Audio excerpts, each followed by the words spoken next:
Does anybody got any questions first? And stop me anytime. Sometimes I get talking too fast.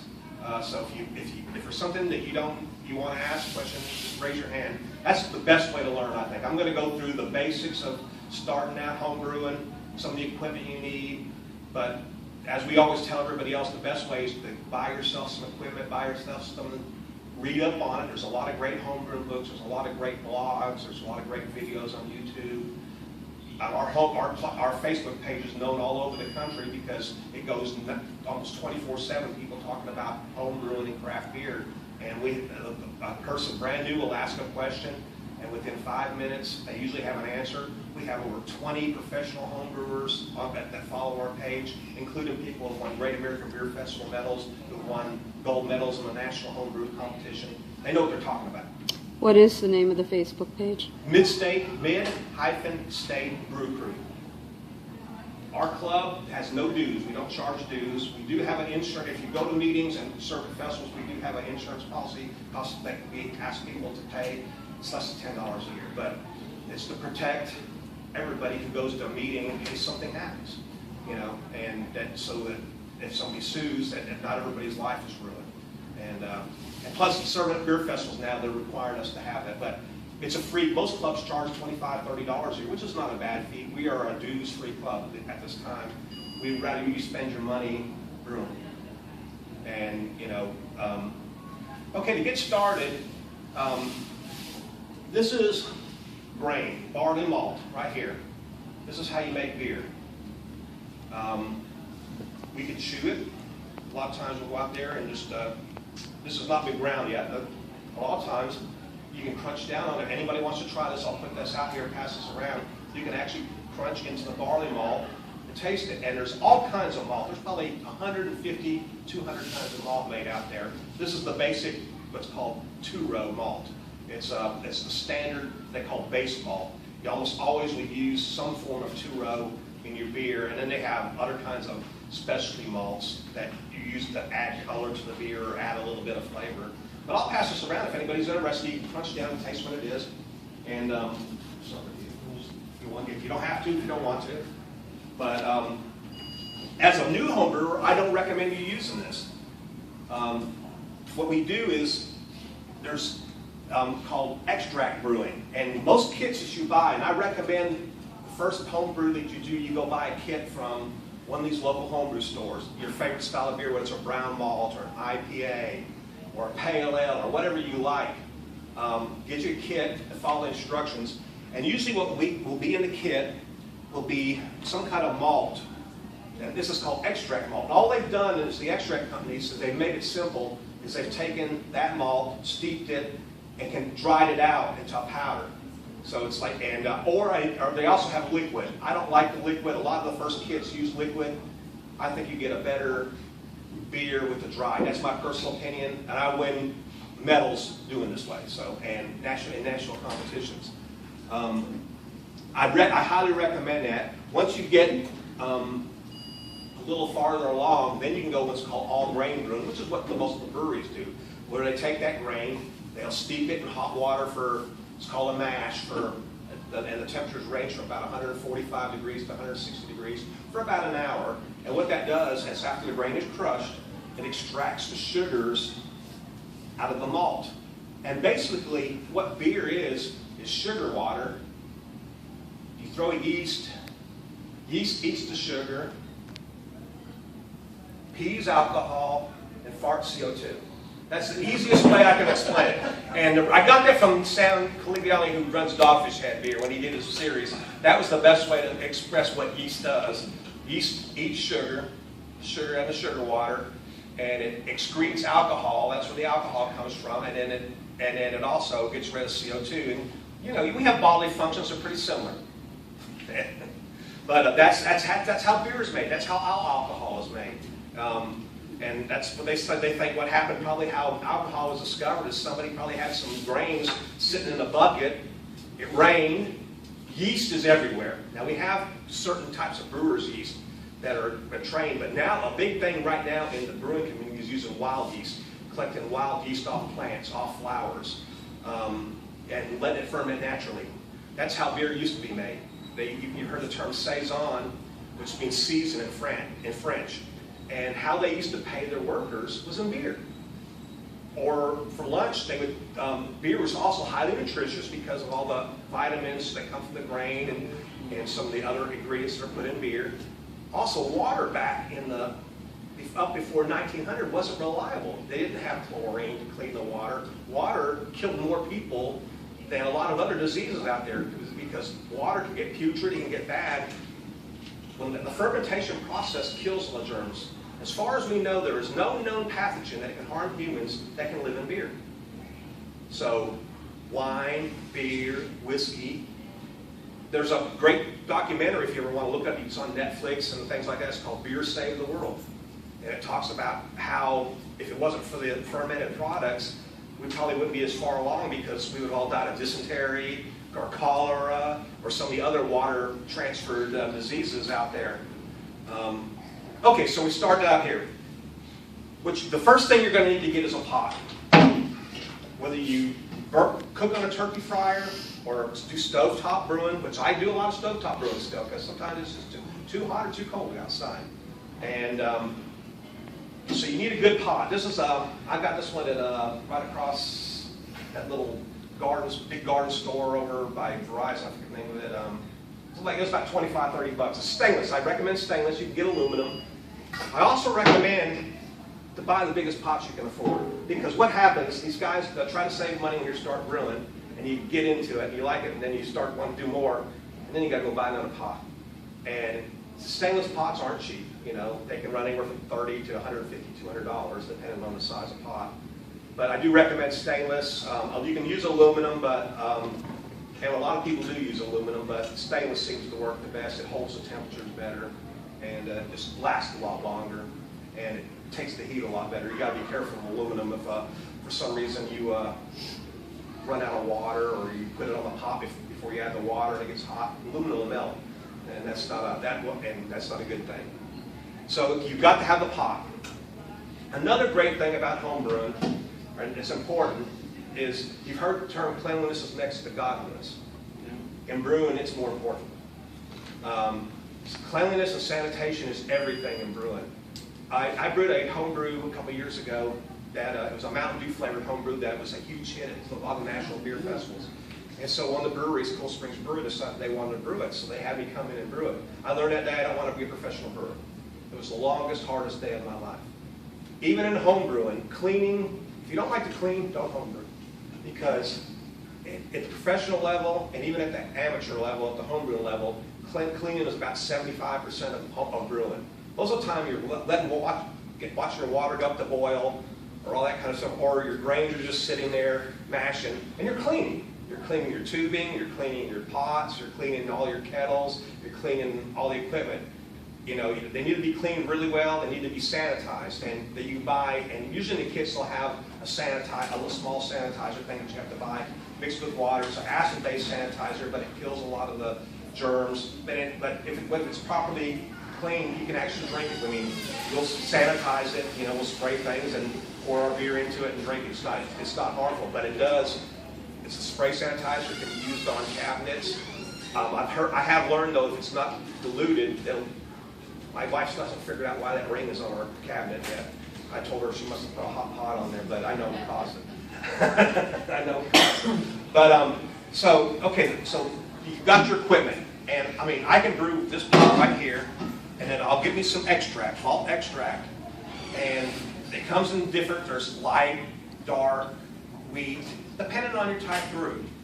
And I'd love to do a demonstration, but it takes about 2.5 hours, and I think this class is about 45 minutes to an hour. But I just want to give you the basic idea. And then, so basically, it's a powder. If you're doing extract brewing, it's a powder form. You'll bring your water up to temperature, boiling temperature. You add the extract, and then you usually let it, and then you'll add hops. Hops are an extremely important part of brewing. There's the four things you need to brew. You need water, malt, yeast, and hops. Hops sanitize beer. They give flavor to beer. They bitter the beer, which is dependent on how bitter you like your beer, whether you like IPAs or English brown ales or whatever, there's probably 200 different types of hops out there, and they're different. They have what's called alpha acid. That's getting a little more advanced, but basically some of them are more bitter than others. And but that's what makes up beer, is the 4 ingredients of beer: water, malt, hops, and then the yeast. I didn't bring any yeast with me because it needs to stay cold most of the time, unless you have the packets, and I don't use the packets anymore. Packets work great though, but I've gotten real advanced where I'm actually using wild yeast and things like that, and usually those are kept in a refrigerator, and if you take them out of the refrigerator, then they start working, and I didn't want to ruin any of my yeast because it's expensive. But I'm going to open this. This is a package of Australian Galaxy. I may need a scissors. Well, I want you to look at the. Does anybody have a knife or a scissor? Or, there we go.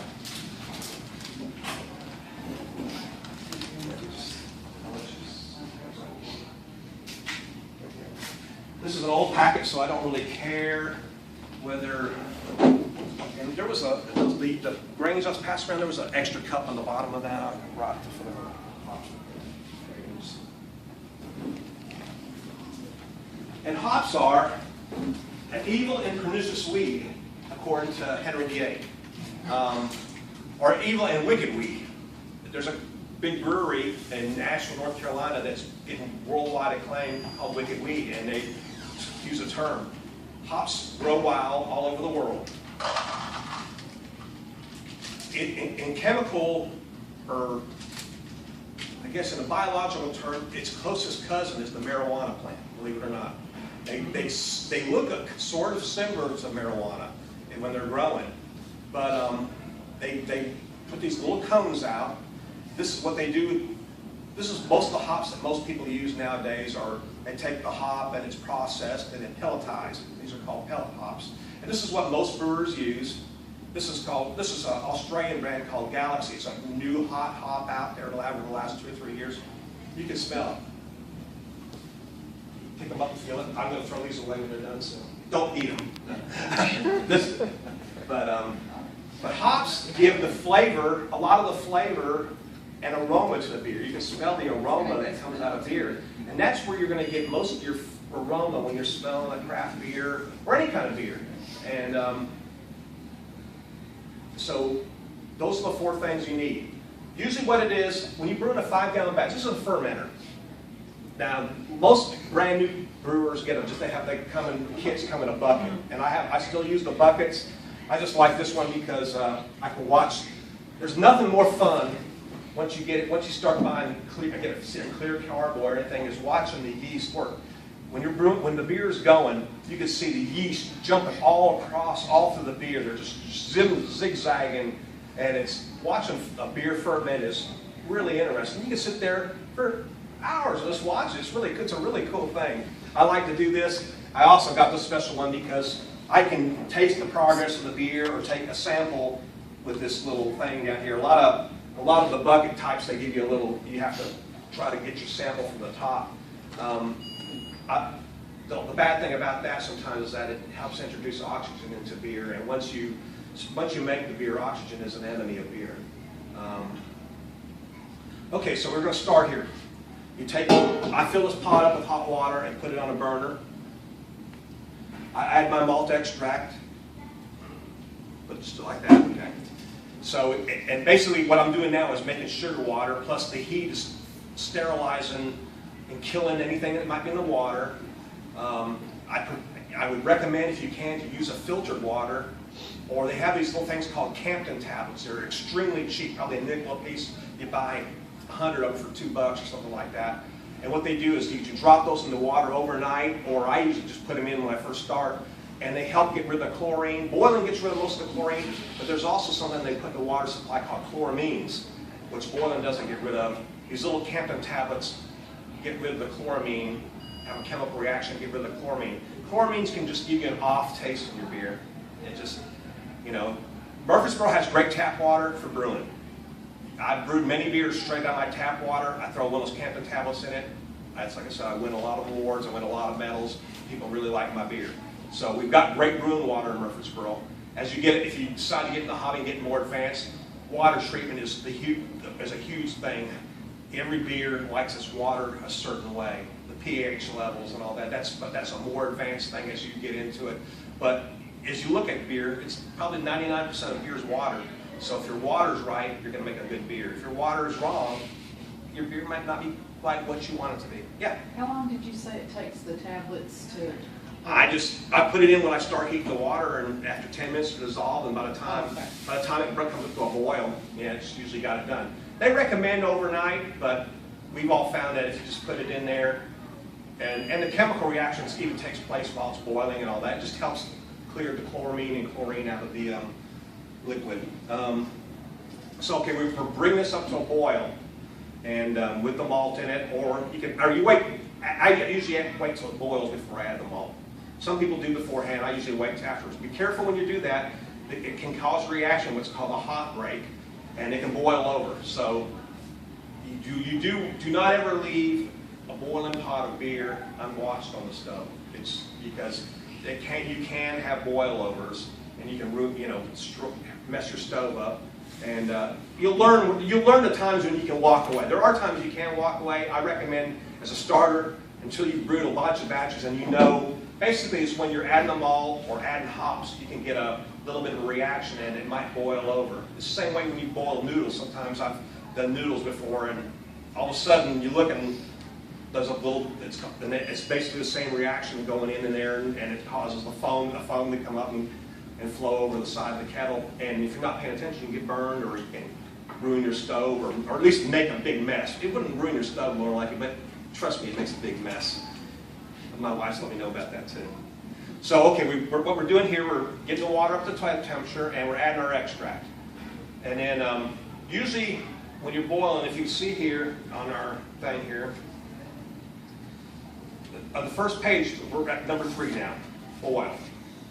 I skipped the steeping part because that's a little more advanced than Homebrewing 101. It's probably Homebrew 102.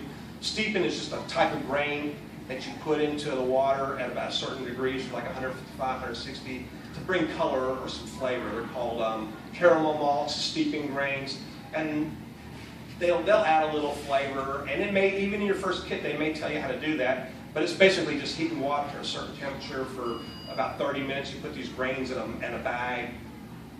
It adds a little flavor and adds a little color to your beer. Then you pull those out, then you bring your water to a boil, and then you throw your extract in. So, but a lot of times I've done a lot of beers where if I just want a wheat beer, I'll just put wheat extract in there, and I won't have any other grains. So you're getting the water up to a boil, you're putting your extract in. I'm just going to say this is the way to teach is put your extract in at 60 minutes. When I do it, most of my extract goes into 20 minutes because I've learned that extract can burn a little bit, and it'll make your beer a little darker than it should be. And so as you get more in advanced home brewer, you always want to put extract in the beginning because you need the extract even if I'm putting 6 pounds of extract into a beer, I might put a pound in to start, because you have to have the extract to help with your hops. Because normally you'll put hops in, a certain amount of hops, what they're called bittering hops, at around 60 minutes. And those go in there, and that's where your basic bittering comes from a beer. It doesn't have to be very bitter, just depends on how many hops you use and what type of beer you're making. But those go in at 60 minutes, and you need a little bit of the malt extract to help react with the hops, the isomerization of the hops and all that kind of stuff. And then you basically boil for 60 minutes. And there's different, yes ma'am? I'm sorry, you mentioned that the malt extract can burn? It can. Well, Is this like at the top edge? Well, what happens is it can, burn is a bad word, I should have used the word caramelize.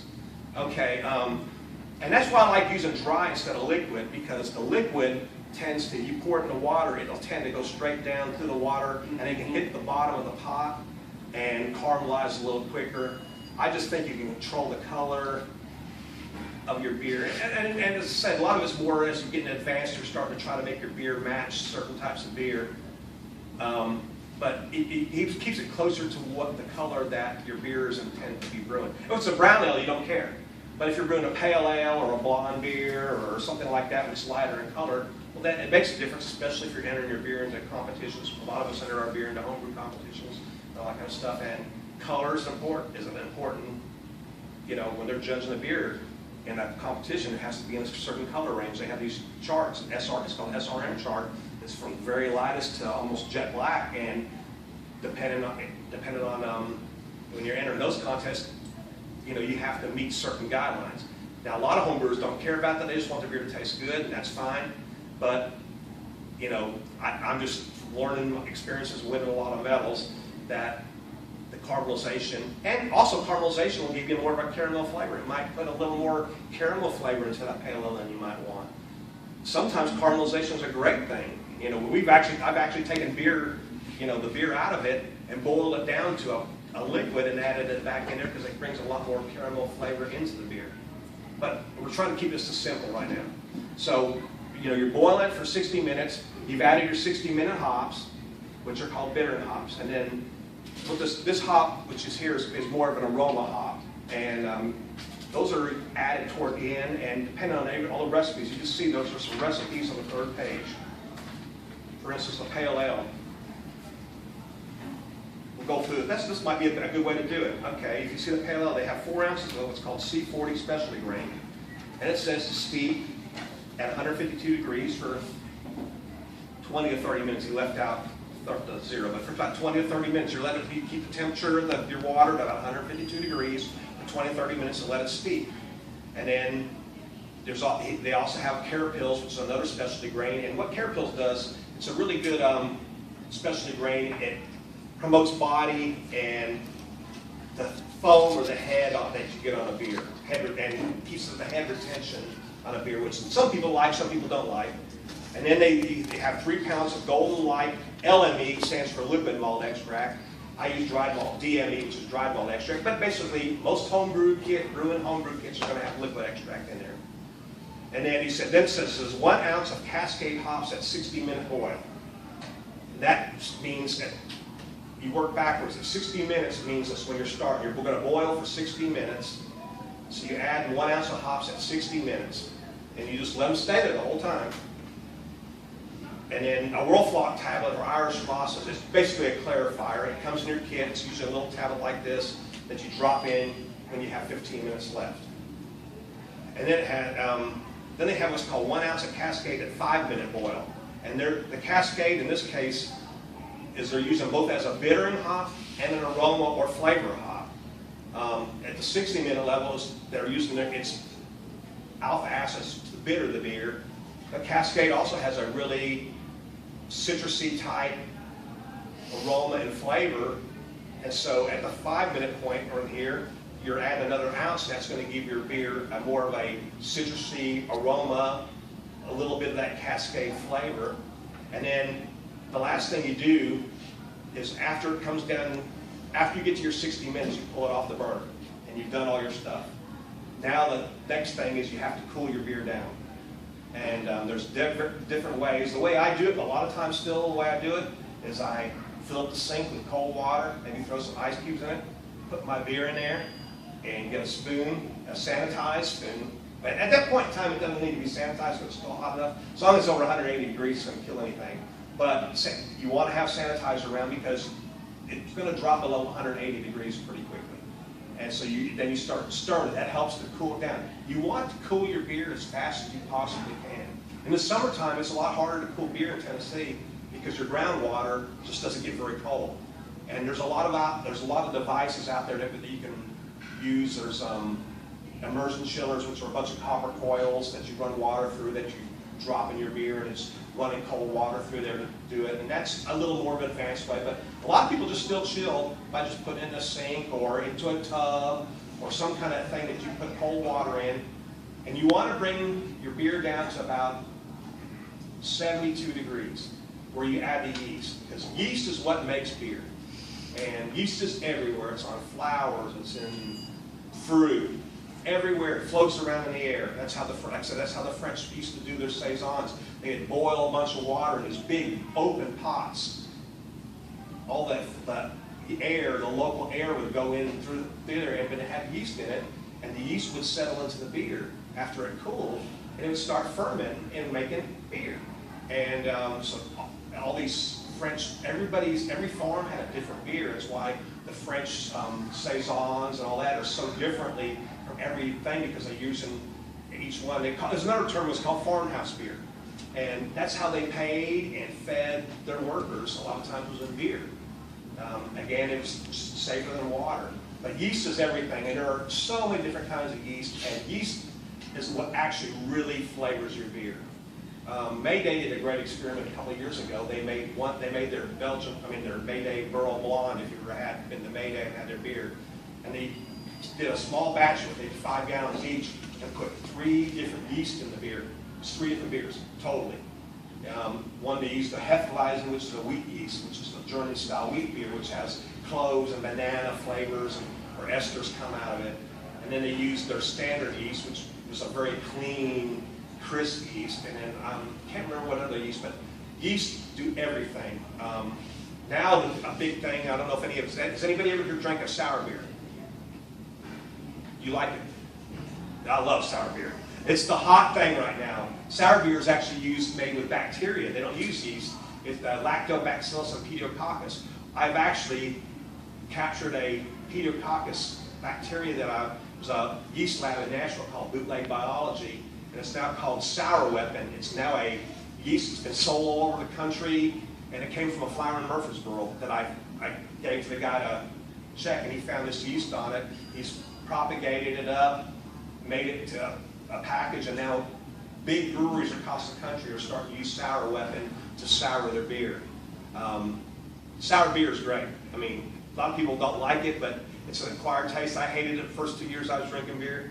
Now I'll spend $30 for a bottle of beer if it's a really good sour, and I've done it.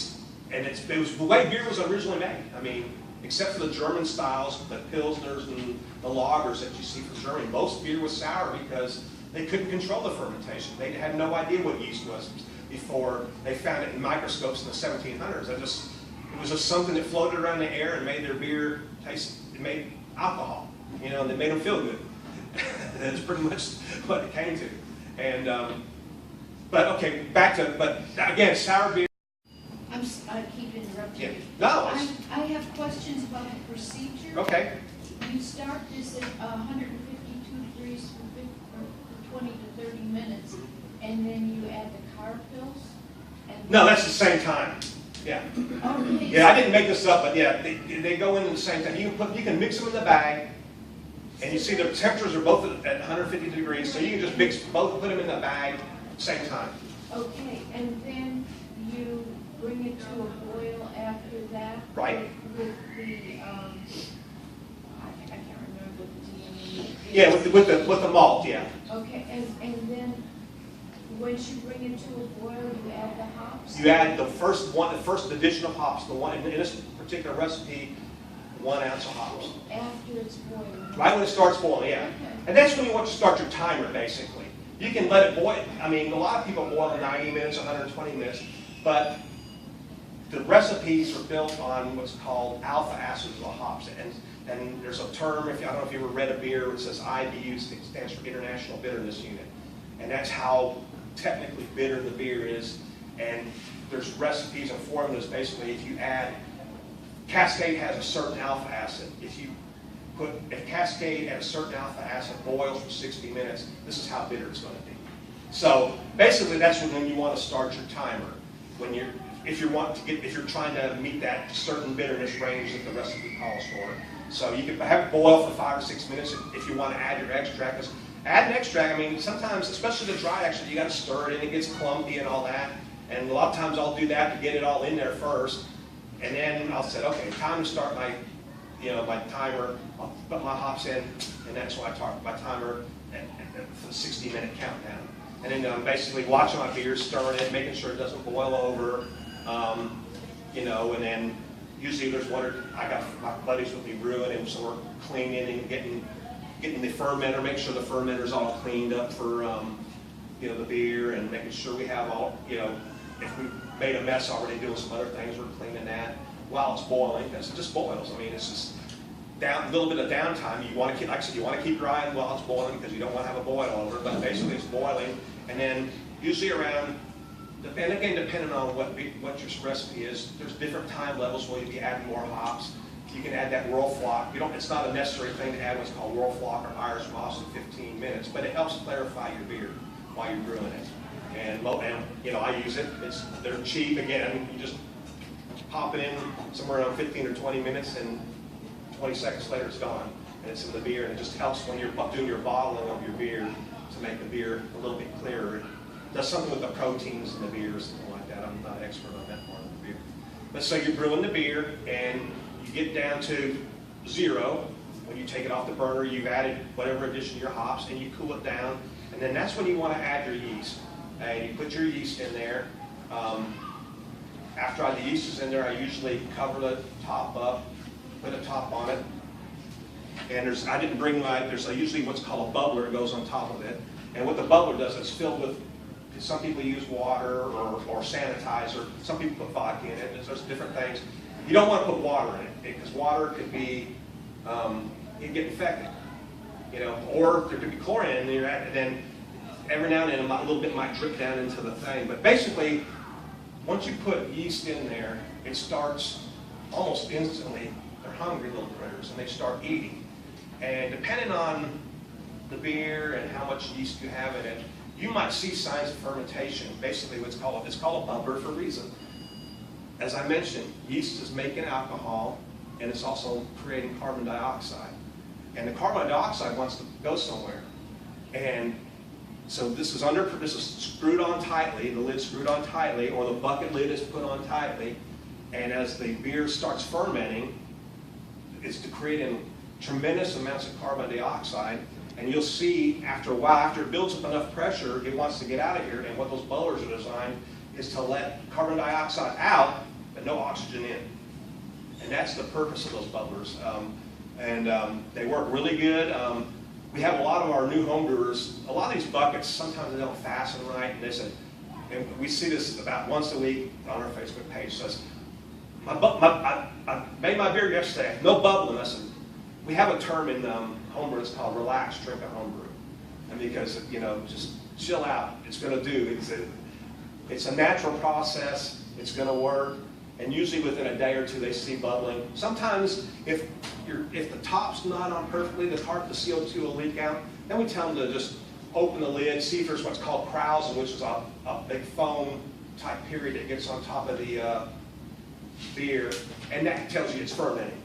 But the fewer times you open the top to check on your beer, the better, because there's a chance that you're going to let oxygen in or other maybe natural yeast flying in the air. So basically, you're sitting there and you let it ferment. I like to let my beer ferment out 2 weeks. We have those new guys, they'll sit there and say, they'll take a sample, they'll get their hydrometer. I didn't bring a hydrometer, but I heard you talk about a hydrometer.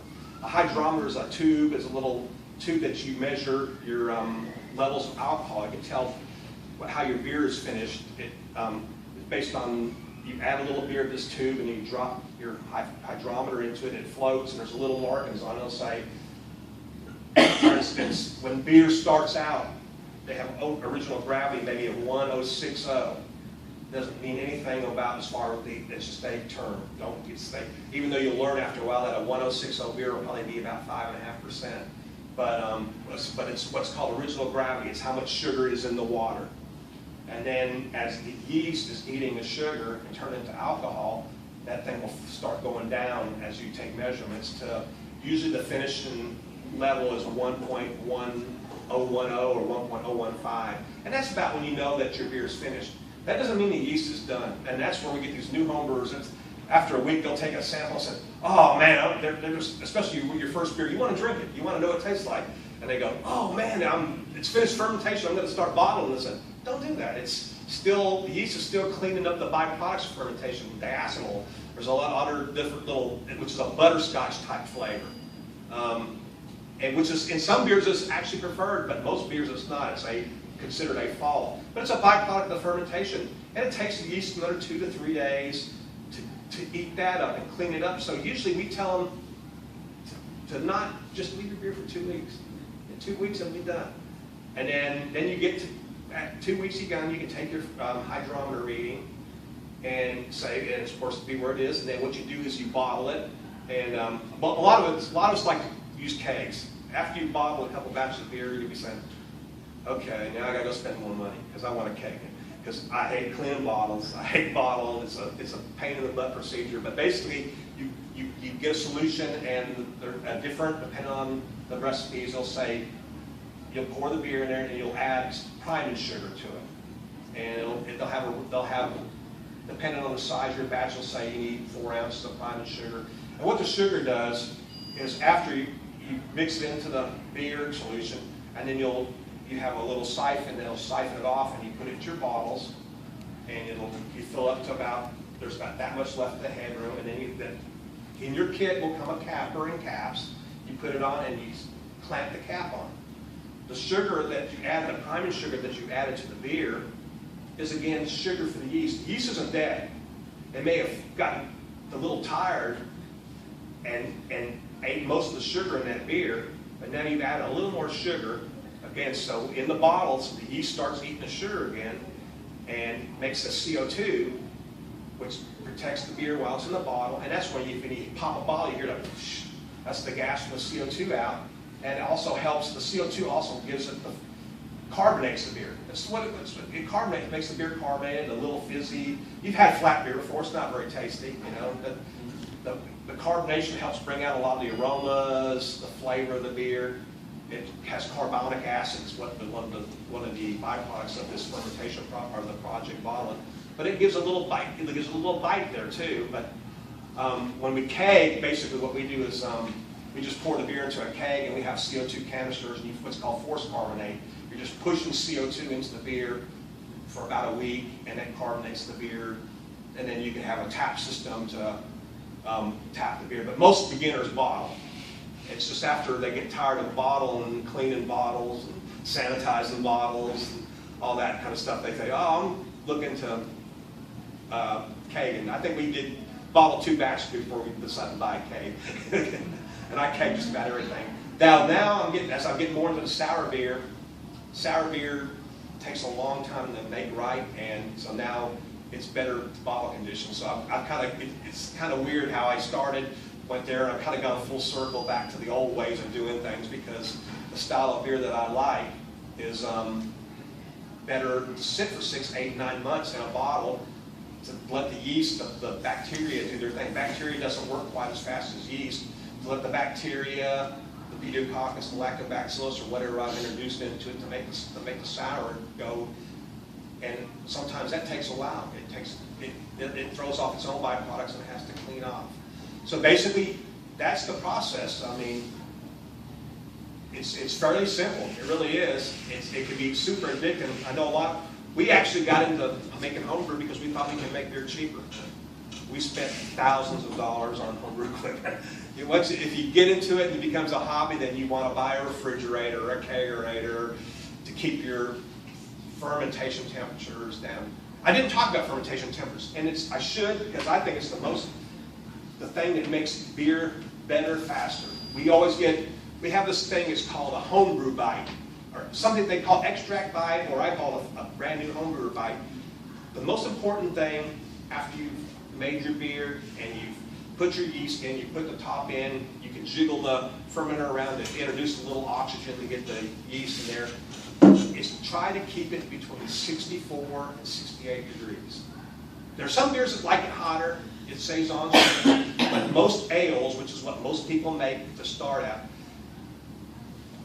the yeast has been conditioned to work at 64 to 68 degrees. Most new home brewers haven't gone out and bought a little fermentation fridge. I mean, we'll buy a fridge and we hook these things up and we'll dial in a temperature and keep our beer at the exact same temperature. As a new home brewer, you're probably not going to do that.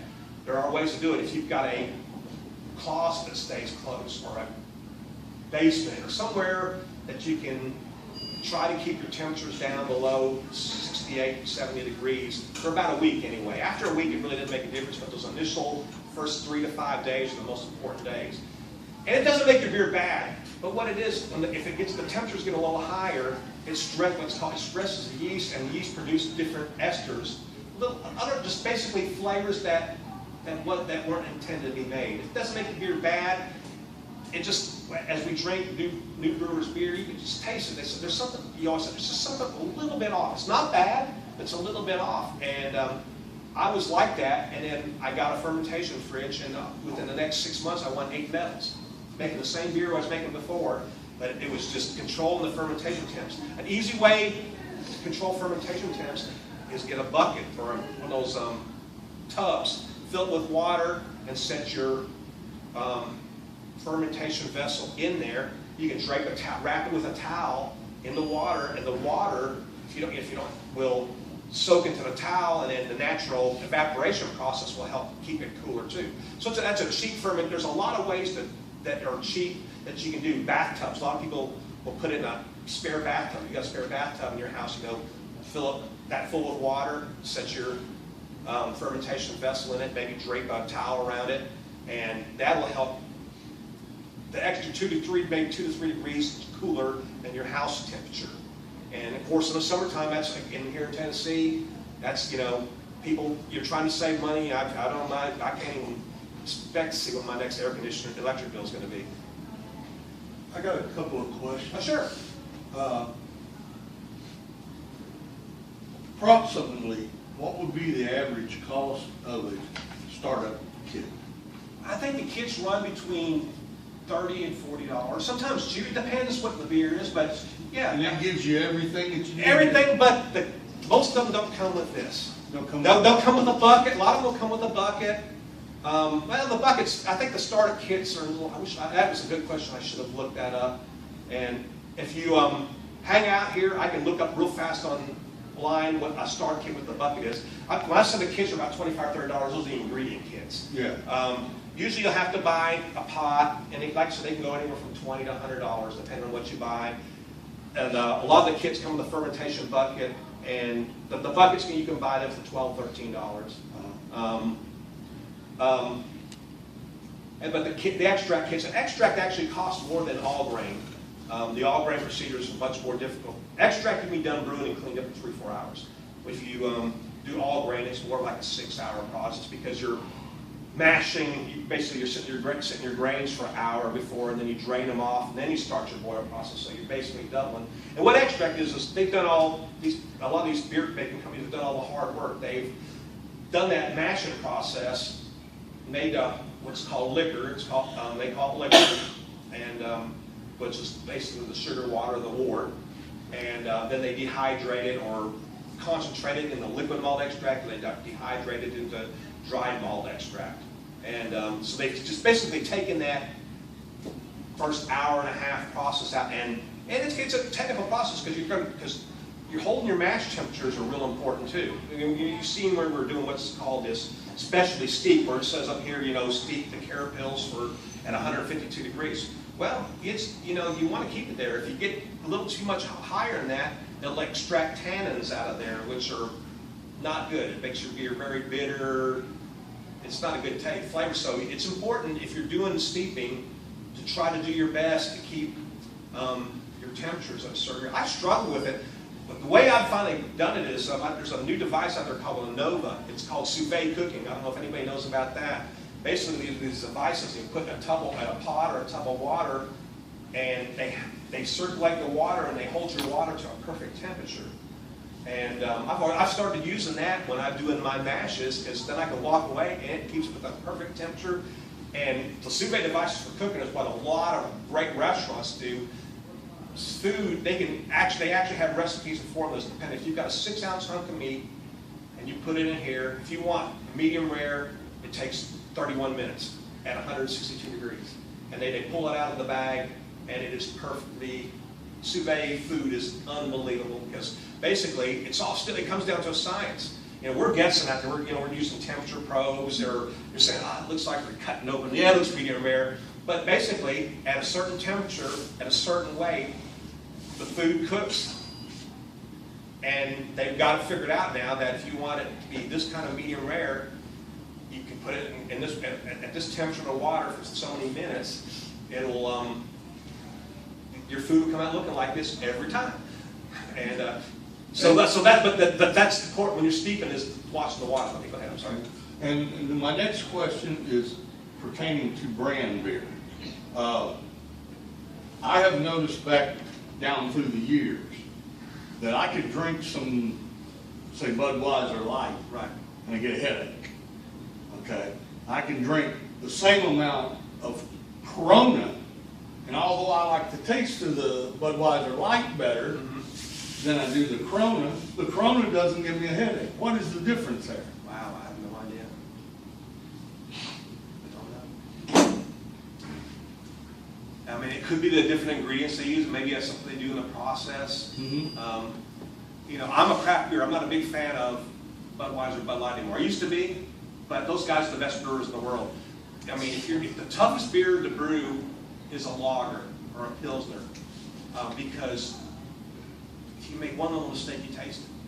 Those things are so, you know, you make a brown ale, and we always tell people usually start with a brown ale, a good brown ale if you're homebrewing, because if your fermentation temperatures are off a little bit, or you make a little mistake, you got things off. The dark malt from the brown ale covers up a lot of the off flavors. The lighter the beer, the more perfect brewer you have to be.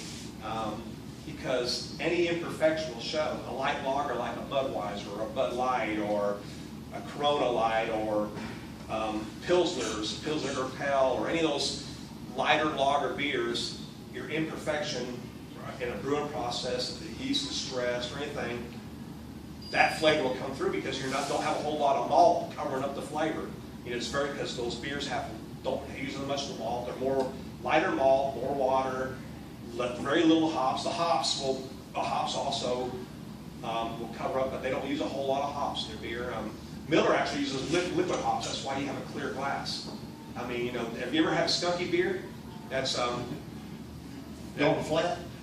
yeah, well, skunky. No, it smells horrible. I mean, and it's caused by the light hitting the hops. That's why you see most craft beer now in brown bottles, and because the brown cup blocks out the light and keeps the light from interacting with the hops. It's a skunky beer.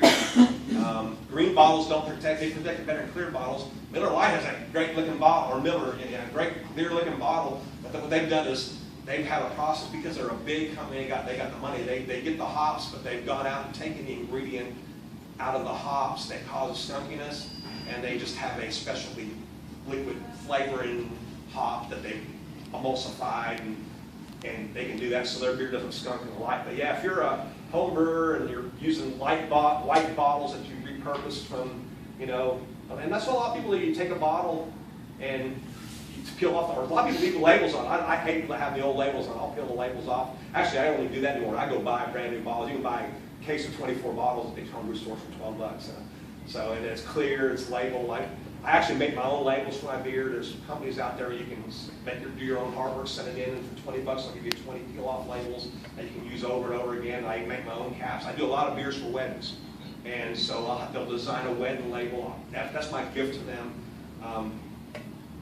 and I'll brew it with what kind of beer they want. I'll bottle it up real nice, make a really nice label. I'll get a specialty. There's a company out there for like about 12 cents a cap. They'll stamp the beer, they'll put whatever label on it, and you just get the cap, and you just stop it right on there. So they'll have the dates of their wedding. I had a friend of mine who got married, and on her invitations, they used a wax stamp to seal the envelope. Well, I took a picture of that wax stamp, and I put it on there, and so it looks like that wax stamp was on top of their beer bottle. And I always make one bottle, a really nice bottle that I fill up for and I just put water in it, because they always want to drink the beer. And I said, and it'll be a colored bottle so you can't see the color of the beer, and they can set that up on their countertop or something like that, and they'll have their wedding date. But yeah, craft beer can be a fun thing. You can carry it as far as you want to, or you can just do it as a little hobby because you want to make beer as cheap as you can. And we've got about it's 10 o'clock, but I took vacation day today. It's my birthday Sunday, and they give us a birthday day, and so I took it today. Because last year, I don't know if did any of y'all come to this last year? Okay, I didn't either. I was supposed to. I totally forgot about it. And Janie, who runs this class, called me, and I was on vacation with my wife in North Carolina. so I told her I owe her a few little overtime stuff. If you've got questions you want to ask here, ask them. If you want to, I'll be here. If you want to come up, ask me some more questions or look at some of this stuff, you can. I'll be here for the next 15, 20 minutes. So if you want to talk about